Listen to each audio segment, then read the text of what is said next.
Imagine isto. É um atleta de elite. Passou a vida inteira a treinar para este momento. Milhares de horas, anos de sacrifício, jantares de família perdidos, joelhos ligados, mentes empurradas para além do ponto de ruptura. Tudo para que um dia pudesse entrar no maior palco do futebol mundial e disputar o maior troféu do planeta. E agora, aqui está. Conseguiu, o mundo inteiro está a ver, e a coisa mais inteligente que pode fazer, a jogada que dá ao seu país a melhor hipótese possível de ir longe neste torneio, é entrar naquele relvado e, em silêncio, de forma metódica, profissional, tentar não ganhar. Era isso que esperava a Argélia e a Áustria no sábado à noite, em Kansas City. Não era um jogo, era uma armadilha, um enigma matemático envolto em 90 minutos de futebol. Uma situação tão distorcida, tão estruturalmente absurda, que filósofos do desporto poderiam escrever teses sobre ela e, mesmo assim, não explicar por completo o que estas duas equipas deviam fazer. A recompensa por ganhar era um castigo. O preço do sucesso era o pior cruzamento possível na fase a eliminar. E algures, num quarto de hotel onde não era suposto estar, toda a seleção iraniana via televisão e rezava para que alguém, fosse quem fosse, marcasse um golo. Esta é a história do jogo mais complicado da fase de grupos do Mundial de 2026. O jogo que ninguém queria ganhar. O jogo que quase repetiu o momento mais vergonhoso da história do futebol. E o jogo que, contra todas as expectativas racionais, acabou por se tornar num dos 90 e muitos minutos mais dramáticos de todo o torneio. Comecemos pela arquitetura do problema, porque esta situação não caiu do céu. Foi construída, tijolo a tijolo, pela estrutura do novo formato da FIFA para um Mundial com 48 equipas. Um formato que gera críticas e controvérsia desde o momento em que foi anunciado. Quando o presidente da FIFA, Gianni Infantino, apresentou o alargamento de 32 para 48 equipas, vendeu-o como inclusão, como crescimento, como o futebol a chegar a mais cantos do mundo. Os críticos viram outra coisa, chamaram-lhe um exercício de compra de votos, uma forma de trazer mais federações nacionais para a tenda da FIFA e de garantir apoio político para a continuação de Infantino na presidência do organismo que dirige o futebol mundial. Mais equipas significavam mais votos significavam mais poder. O jogo bonito, mais uma vez, ficava em segundo plano. E desde o início, os analistas avisaram que o novo formato criaria exatamente o tipo de incentivo perversos que apareceram em Kansas City. Quando 8 terceiros classificados passam a fase a eliminar, a matemática da qualificação pode virar-se do avesso de formas que castigam ativamente a ambição. Mas antes de chegarmos à lógica, falemos do ambiente político que rodeia este torneio. Porque o Mundial de 2026 está mergulhado em controvérsia desde o primeiro dia, e muita dessa controvérsia nada tem a ver com o que acontece dentro de campo. Infantino fez manchetes ainda antes de a bola rolar quando apareceu numa chamada Cimeira da Paz ao lado do presidente Donald Trump, usando um boné vermelho ao estilo MAGA e aceitando o aperto de mão de um homem cuja administração, ao mesmo tempo, negava vistos de entrada a delegações nacionais inteiras. Trump já tinha recebido o recém-criado Prêmio da Paz da FIFA na cerimônia do sorteio do Mundial, um prêmio que, como os críticos notaram, nunca existira antes e parecia ter sido criado especificamente para a ocasião. As próprias regras da FIFA exigem neutralidade política rigorosa. A imagem do chefe do futebol mundial a aproximar-se tanto de um chefe de Estado em exercício num comício político pareceu a muita gente, no mínimo, um grave conflito de interesses. No máximo, pareceu um organismo dirigente a vender a alma pelo direito de organizar um torneio no país mais poderoso da Terra. E a política não ficou fora dos estádios. Os Estados Unidos entraram neste Mundial enquanto mantinham hostilidades militares ativas com o Irão, marcando a primeira vez na história da competição em que uma nação anfitriã estava em guerra com um dos países participantes. Membros da delegação iraniana viram os vistos recusados. Os jogadores tiveram de ficar sediados no México e voar para as cidades anfitriãs nos dias de jogo, como atletas no exílio, convidados tecnicamente presentes, mas quase sem autorização para existir. Organizações de direitos humanos pediram à FIFA que expulsasse o Irão do torneio. A FIFA recusou. Entretanto, a tensão entre os três coanfitriões, Estados Unidos, Canadá e México, estava tão alta que os diplomatas provavelmente estavam a justificar o salário pela primeira vez em anos. Trump tinha brincado publicamente com a ideia de o Canadá se tornar o 51º estado norte-americano, tinha imposto tarifas sobre produtos mexicanos e parecia encarar a coorganização menos como uma celebração de cultura continental partilhada e mais como prova de que o seu país era grande o suficiente para absorver os vizinhos. Não era exatamente o espírito festivo de fraternidade internacional que se espera dos anfitriões de um mundial. Os preços dos bilhetes acrescentaram mais uma camada de indignação. Lugares para os primeiros jogos da fase de grupos chegavam aos milhares de dólares. Bilhetes premium para a final foram inicialmente listados por cerca de 11 mil dólares cada. O sistema de preços dinâmicos da FIFA fazia com que lugares idênticos em setores idênticos fossem vendidos por valores radicalmente diferentes dependendo apenas do momento em que se entrava no site. Os procuradores gerais responsáveis pela proteção do consumidor em Nova York e Nova Jersey abriram investigações formais. A União Europeia recebeu queixas oficiais. Alguns jornalistas começaram a dizer que aquilo parecia menos um torneio de futebol e mais uma experiência de extração de dinheiro ao ar livre. E no meio de tudo isto, Infantino continuava a sorrir. O que nos leva ao Grupo J. O que nos leva à Espanha. Na sexta-feira à noite, a Espanha derrotou o Uruguai por 1-0 e venceu o Grupo H, os campeões europeus, os atuais reis do continente, terceiros no ranking mundial à entrada do torneio. Uma equipa construída sobre fluidez posicional, pressão incessante, perfeição técnica e uma inteligência coletiva que, nos seus melhores dias, a faz parecer 11 jogadores a partilhar um único cérebro. Esperava no fim do segundo lugar do Grupo J, como um muro contra o qual ninguém, mesmo ninguém, queria embater. O quadro funcionava assim. Quem terminasse em segundo no Grupo J enfrentaria a Espanha nos 16avos de final, marcados para 2 de julho no SoFi Stadium, em Inglewood, Califórnia, mesmo à saída de Los Angeles. Esse era o prêmio por ganhar o jogo Argélia-Áustria, um encontro com La Roja, um lugar na primeira fila para a própria eliminação. Quem terminasse em terceiro, por outro lado, poderia escapar como uma das 8 melhores terceiras classificadas e acabar emparelhado com a Suíça. Não a Espanha. A Suíça.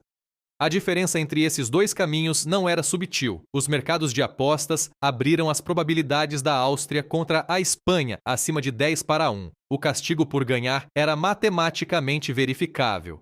Agora coloquemos a Argélia e a Áustria dentro desse cenário e vejamos o que acontece. A Áustria entrou no jogo no segundo lugar do grupo, um ponto à frente da Argélia, mas com pior diferença de golos. O seu selecionador, Ralf Rangnick, um dos treinadores mais sofisticados do futebol europeu do ponto de vista analítico, lidava publicamente com uma situação que nenhum gênio tático consegue resolver por completo. Uma vitória ou um empate da Áustria significava manter o segundo lugar, enfrentar a Espanha e provavelmente regressar a casa nos 16avos.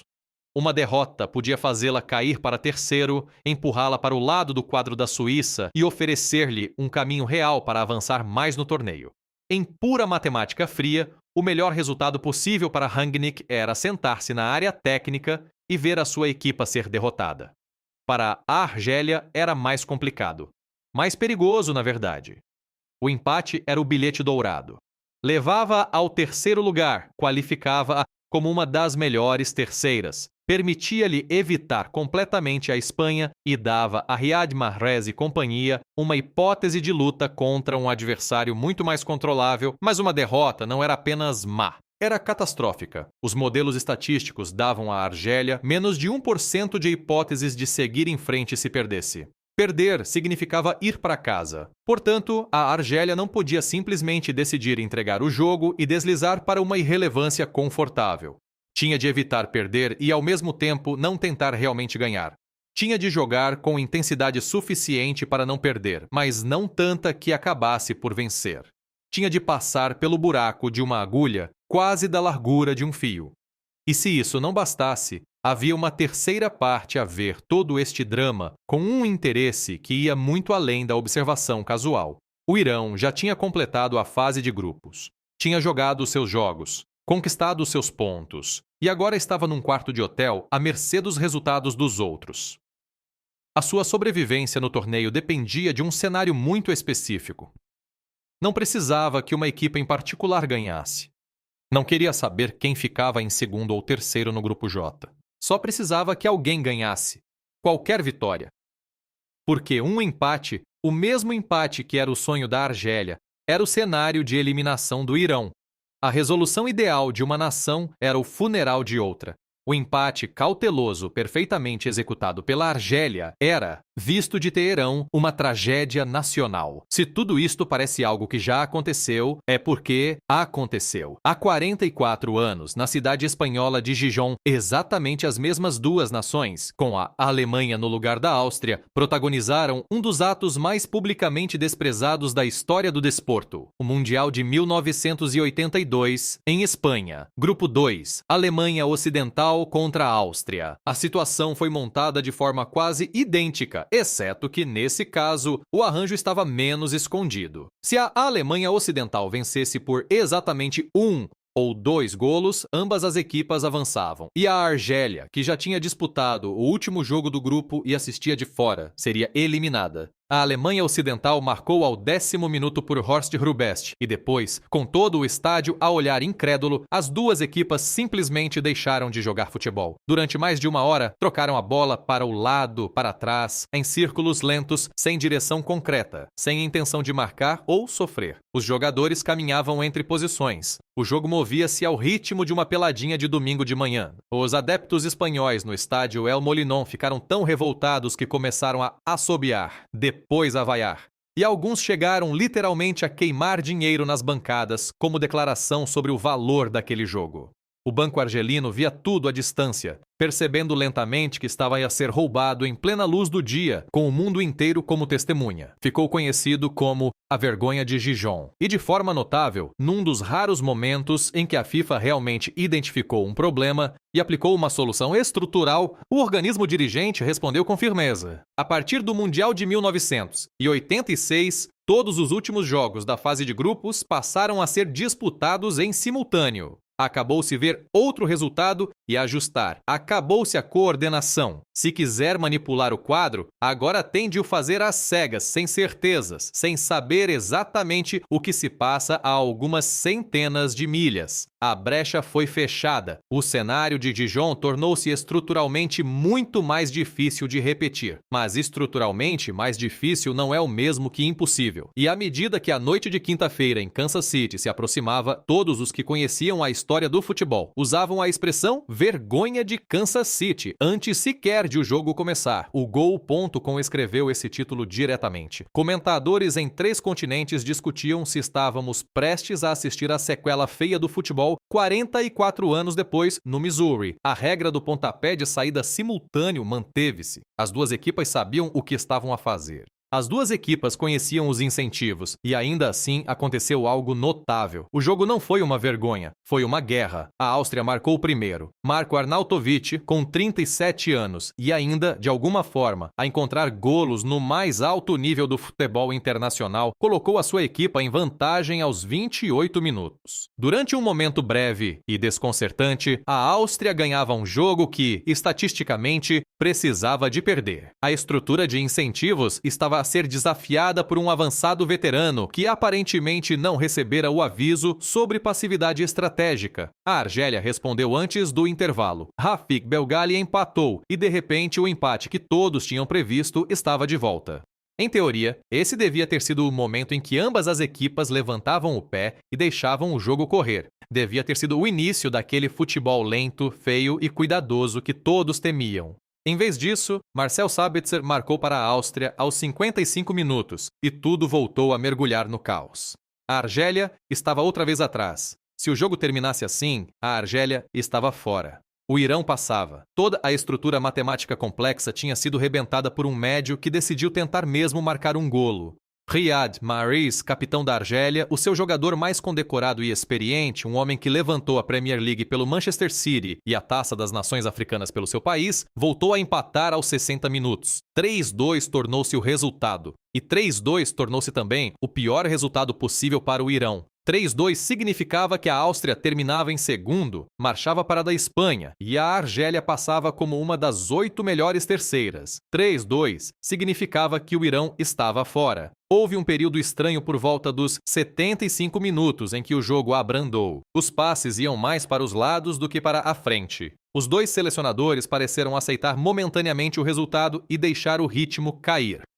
Um fantasma de Gijón, breve e intermitente. A certa altura, a Argélia fez 109 passes consecutivos. 109. Não como uma afirmação tática, não como uma demonstração de talento, como uma forma de fazer o tempo passar sem risco. O público percebeu o que era. Os assobios começaram. Os cânticos cresceram. O próprio estádio exigia que alguém fizesse algo real. E então, Mahrez fez algo real.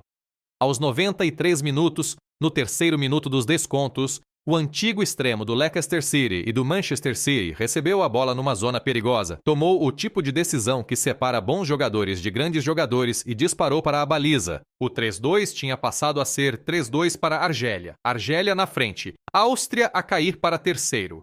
O Irão, que estava matematicamente enterrado, surgia de repente e improvavelmente vivo. Os adeptos argelinos entraram em histeria total. O banco iraniano explodiu. Um jogo que supostamente se tinha acomodado num equilíbrio controlável acabava de ser destruído a 3 minutos do fim. E então, precisamente quando os futebolistas iranianos começavam a ponderar se deviam abraçar-se, Sasa Kalajdzic subiu no ar após um cruzamento de Mikhail Gregorich e cabeceou a bola para a baliza argelina. Minuto 96, 3-3, empate. O selecionador austríaco disse depois que era o tipo de golo que se pode treinar 1000 vezes sem nunca garantir. Um suplente, um avançado alto que entra do banco no último suspiro a fazer a única coisa que ninguém tinha planeado. O apito final soou quase imediatamente depois. A Áustria e a Argélia avançaram. A Áustria terminou em segundo no grupo J com 4 pontos. A Argélia qualificou-se como uma das 8 melhores terceiras também com 4 pontos. A Argentina venceu o grupo confortavelmente, com 9 pontos em 3 vitórias. A Jordânia foi eliminada depois de perder os 3 jogos. E o Irão, que tinha estado vivo durante aproximadamente 120 segundos, ficou pelo caminho, a saída mais cruel possível. Vivo e depois morto no espaço de um cabeceamento nos descontos. O treinador da Argélia disse depois: "Esta noite, o futebol ganhou." Num sentido, tinha toda a razão. A regra do pontapé de saída simultâneo, os instintos competitivos dos jogadores, o barulho da multidão, o puro impulso de um jogo de alto risco, tudo isso se juntou para esmagar a matemática perversa que apontava para um nada silencioso e combinado. Nenhuma das duas equipas quis deitar-se publicamente e aceitar a derrota. O orgulho não o permitiu. Diga o quadro o que dissesse, o instinto era competir. E, no entanto, o problema estrutural que produziu esta situação não desapareceu. Está incorporado no formato. O Mundial de 48 equipas, com os seus 12 grupos de 4 e as suas 8 terceiras classificadas a avançar, continuará a gerar estes cenários. Os críticos dizem-no desde que o alargamento foi anunciado. O formato cria uma rede de segurança maior, que é exatamente o objetivo para as federações mais pequenas cujos votos Infantino precisa. Mais equipas qualificam-se, mais países sentem-se incluídos, mais votos permanecem fiéis. Mas o custo dessa rede de segurança são situações em que as equipas podem calcular racionalmente que ganhar lhes faz mais mal do que perder. A BBC publicou antes do jogo uma análise com um título sobre jogos que provam que um torneio com 48 equipas é falho. O Yahoo Sports perguntou se a magia do Mundial estava em risco. O argumento central era sempre o mesmo. Quando terceiros classificados avançam em número significativo, a penúltima ronda da fase de grupos perde a tensão no fio da navalha que faz do formato de eliminação do futebol uma das estruturas competitivas mais cativantes do desporto. O jogo Argélia-Áustria salvou-se de se tornar o símbolo desse argumento, mas salvou-se pela natureza humana e pela teimosia competitiva, não pelo desenho estrutural. O incentivo para jogar um empate cobarde continuava lá. A vergonha de Kansas City ainda podia ter acontecido. Não aconteceu, mas apenas porque os jogadores decidiram que não iam deixá-la acontecer. Há algo neste quadro mais amplo que merece uma pausa.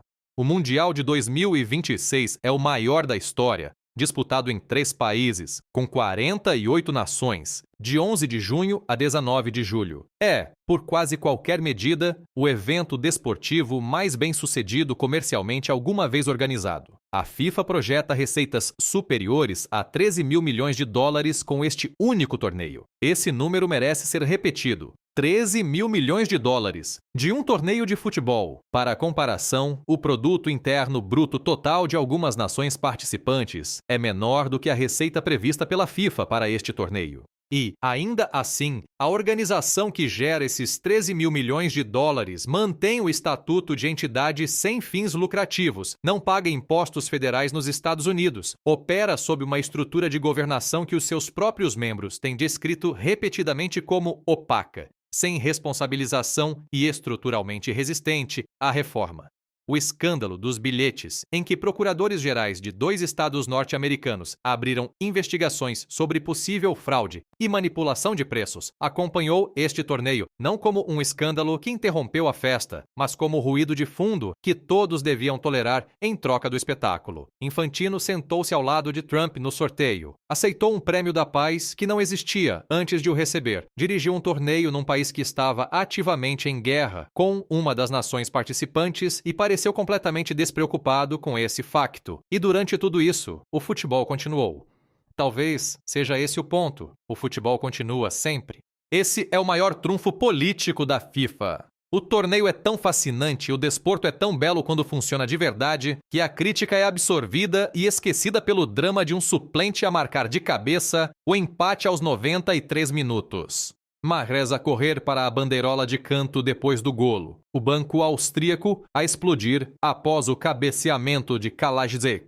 Os jogadores iranianos a olhar para um ecrã, incrédulos perante o que aqueles últimos 90 segundos lhes tinham feito. Estes momentos são reais, importam, representam exatamente aquilo de que o desporto é capaz, quando o instinto competitivo humano se sobrepõe à lógica estrutural. Mas a lógica estrutural continua lá. Os incentivos que quase transformaram Kansas City em Gijón continuam embutidos no formato. E na próxima edição deste torneio, ou na seguinte, ou naquela que Infantino já propõe com 64 equipas, haverá outra Argélia, outra Áustria, outro conjunto de nações a olhar para um quadro que lhes sussurra. Sabem o que seria realmente mais inteligente? Perder. A Áustria segue agora para o SoFi Stadium, em Inglewood, a 2 de julho, para defrontar a Espanha. Um jogo que os mercados de apostas colocam algures na faixa dos 10-1 contra a Áustria. A equipa de Ralf Rangnick ganhou esse privilégio por não perder exatamente da forma que a matemática sugeria que devia. A Espanha espera. La Roja, que passou pelo seu grupo sem perder um único jogo, sem parecer minimamente ameaçada, uma máquina de precisão coletiva que tem sido a força dominante do futebol europeu durante boa parte das últimas 2 décadas. A Argélia, depois de sobreviver ao seu próprio equilibrismo matemático, segue para Vancouver para defrontar a Suíça. Um jogo que, por qualquer medida racional, é muito mais ganhável do que um encontro com os campeões europeus. A recompensa pelo empate, pelo golo de Mahrez, pelo cabeceamento de Kalajdzic, pelo 3-3, foi um lado do quadro mais suave. As 2 equipas passam. Nenhuma conseguiu exatamente o que queria. Ambas continuam em jogo. O Irão faz as malas e vai para casa, eliminado por um cabeceamento que não podia controlar, num jogo que não podia influenciar, decidido num estádio onde nem sequer estava. Essa é a poesia brutal do futebol de torneio. Pode jogar todos os jogos na perfeição, pode conquistar todos os pontos, e ainda assim, o cabeceamento de outra pessoa nos descontos acaba com o seu mundial. O sonho de uma nação inteira, fechado por um suplente a elevar-se 6 pés no ar em Kansas City, Missouri, aos 96 minutos de um jogo entre a Argélia e a Áustria. O jogo que ninguém queria ganhar acabou por ser um dos mais memoráveis da fase de grupos. E se é o Irão, sentado num hotel algures, entre a cidade do México e Teherão, a tentar perceber o que lhe acabou de acontecer, essa distinção provavelmente significa muito pouco neste momento. O futebol é o jogo mais simples do mundo. 2 equipas, 90 minutos, marcar mais do que o adversário. Mas, neste Mundial, construído por esta FIFA, disputado neste momento político, transmitido para esta infraestrutura comercial de 13 mil milhões de dólares, o jogo é tudo menos simples. Os incentivos estão distorcidos. O formato está partido em aspectos pequenos, mas significativos. As pessoas no comando perseguem receitas com uma concentração que às vezes nos faz esquecer que deveriam estar a dirigir um desporto. E então, um avançado de 37 anos marca aos 28 minutos. Um suplente cabeceia para o empate aos 96 e, de alguma forma, de maneira improvável, o futebol ganha na mesma. Normalmente ganha. Esse é o problema. Esse é o milagre. É exatamente com isso que a FIFA conta.